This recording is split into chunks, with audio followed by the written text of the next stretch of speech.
Acompanhe agora o nosso quadro de entrevista com o tema Os Espíritos se Comunicam?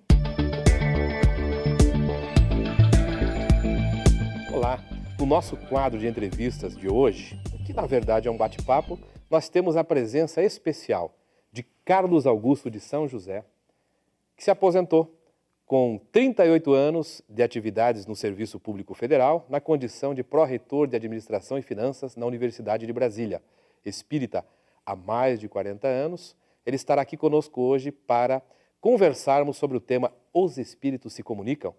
Igualmente, Daniel Dallagnol, servidor público estadual e com larga experiência no assunto da mediunidade ou da comunicação com os espíritos. A primeira pergunta que eu gostaria de fazer a vocês dois, seu Carlos, por uma questão até de mais idade, de cronologia, os espíritos se comunicam?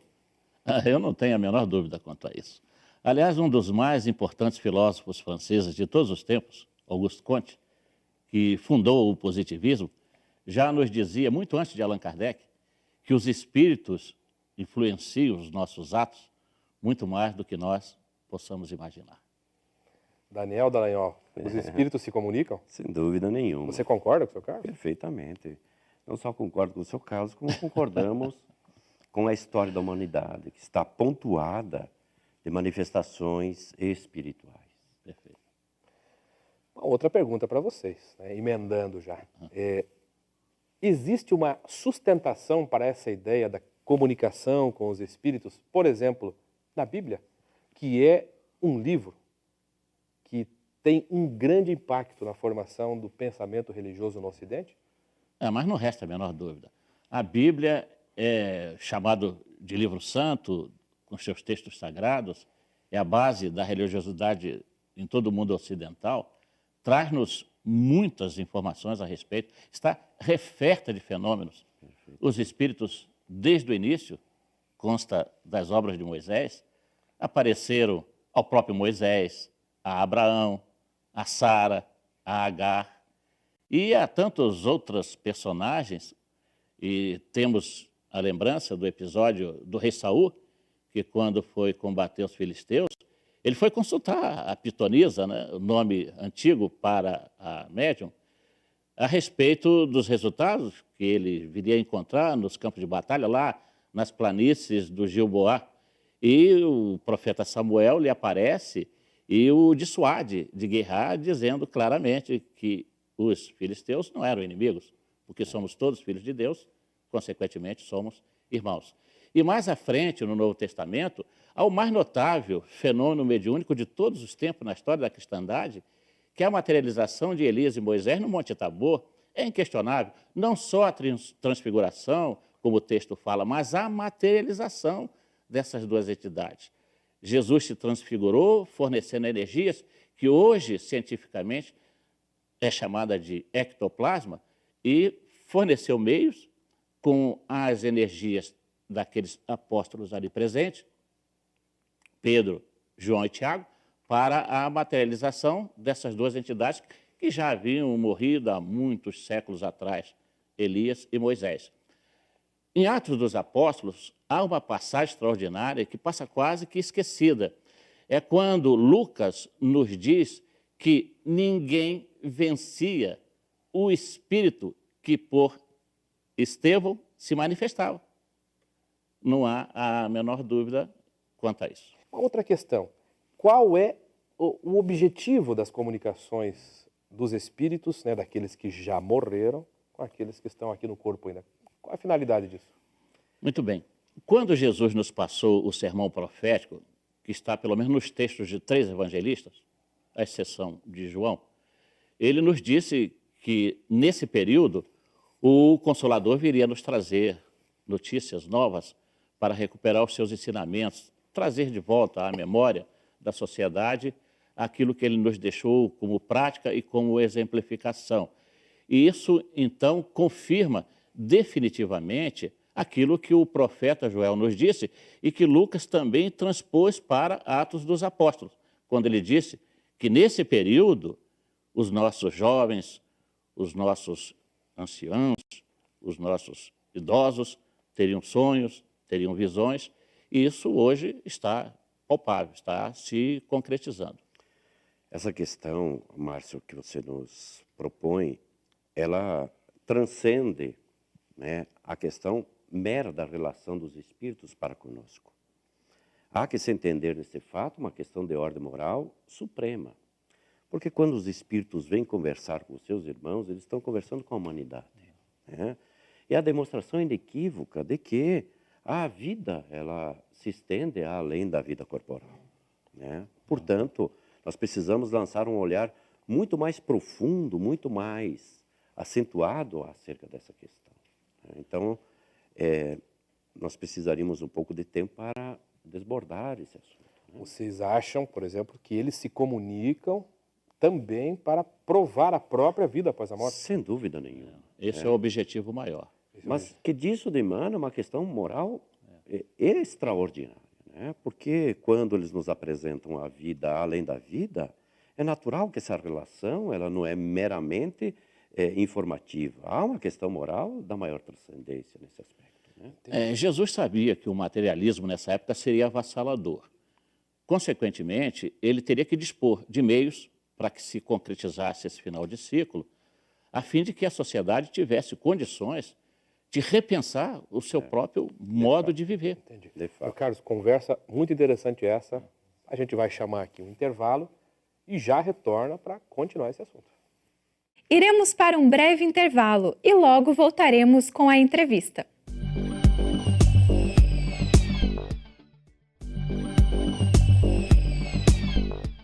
Retornamos agora com a segunda parte da entrevista com o tema Os Espíritos se Comunicam? Muito obrigado, Renata, sempre simpática. E nós retomamos a segunda parte do nosso bate-papo, da nossa entrevista sobre o tema Os Espíritos se Comunicam. Eu li, Daniel, seu Carlos Augusto, há algum tempo que o maior contributo que o Espiritismo poderia dar à nossa civilização seria a destruição do materialismo. Vocês acham que um dos fins objetivados realmente com a comunicação dos espíritos é provar a imortalidade da alma? É provar que nós sobrevivemos? Não resta a menor dúvida.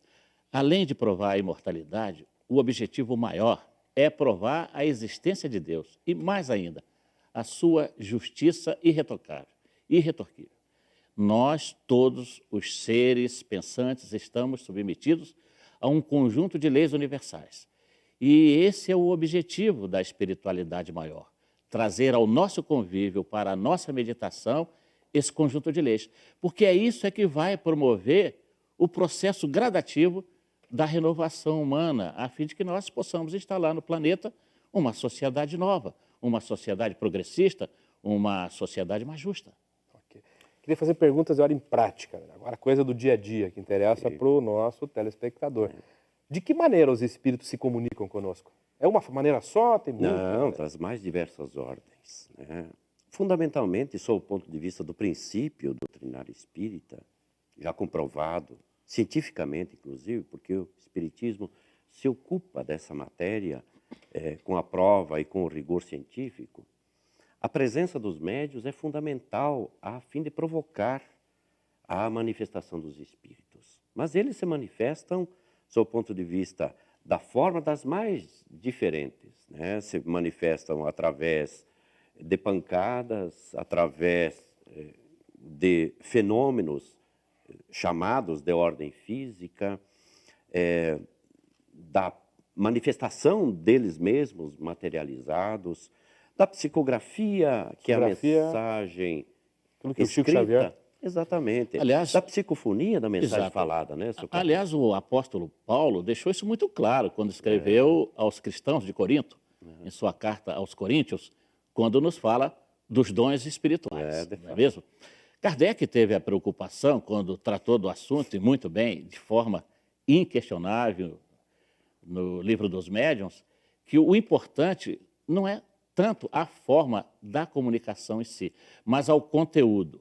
Foi por isso que, inclusive, ele nos trouxe subsídios para que a gente pudesse melhor apreciar, aceitando ou não. Porque as mensagens, as informações, elas podem ser frívolas, de baixo nível, podem ser sérias, de alcance limitado, e instrutivas, que foi exatamente o que a espiritualidade, através de centenas de entidades elevadas, fez com Chico Xavier, que nos deixou mais de 400 obras psicografadas. O senhor fez referência aí ao Livro dos Médiuns. Ele é considerado por muitos o maior tratado de paranormologia humana.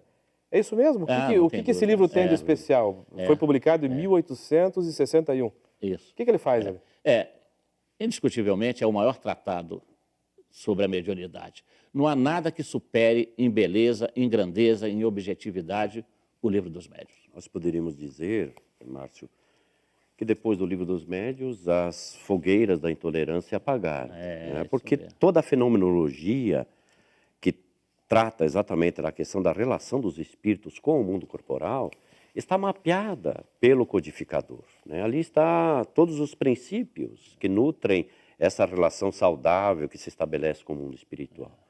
Então, o codificador é quem? Allan Kardec, né, que quem codificou a doutrina espírita, teve o cuidado de, nesta obra, traçar todos os mecanismos, todas as leis que regem a relação psíquica de nós, os encarnados, para com os chamados mortos, os chamados desencarnados. Bem lembrado, Daniel, bem lembrado, porque na minha vida de 73 anos, quase 50 de espiritismo, de estudo continuado, eu ouvi alguns companheiros dizer, de uma forma um tanto quanto equivocada, que o espiritismo não é cristão. Eu acho isso uma tolice crassa. Não há religião tão cristã quanto o espiritismo. É que confundem. Allan Kardec apenas organizou todo o material que veio através da mediunidade. Ele não é o proprietário do espiritismo. É por isso que espiritismo nós não chamamos de kardecismo. Tratamos com o espiritismo cristão ou doutrina espírita. Seu Carlos, dá para dizer que o espiritismo resgata, então, uma antiga prática dos cristãos primitivos? Sim. Eles se comunicavam com os espíritos, parece que isso foi apagado. Não há dúvida nenhuma. O grande Orígenes já dizia isso. Nós temos testemunhos inequívocos da prática mediúnica, de fenômenos. A história nos fala, através de Tácito, que os espíritos apareciam nos jardins de Lame, em Roma, pedindo vingança contra os desmandos de Calígula. Nós vemos um dos mais importantes imperadores romanos, Constantino, quando partiu para a guerra e venceu Maxêncio, daí porque ele obteve o cetro do império, quando ele viu no céu aquela frase escrita pela espiritualidade, Inox signo vinces, com esse sinal vencerás. Só que a espiritualidade tentava mostrar para ele que ele seria naturalmente levado ao trono, ele não precisava guerrear. Naturalmente. Para arrematar, Márcio, essa questão, veja, na igreja cristã nascente, era comum, seu Carlos, o senhor sabe disso e me ajuda nessa questão, a manifestação dos espíritos durante aqueles momentos da reunião, da Assembleia. Perfeitamente. Os fenômenos de Pentecostes. Então, dizer que o espiritismo ou as manifestações espíritas não são cristãs é exatamente ir contra a proposta do Cristo, porque em momento algum ele relegou essa questão. Se nós ficarmos só nos fenômenos de cura, já é o suficiente para provar a presença dos espíritos através da mediunidade.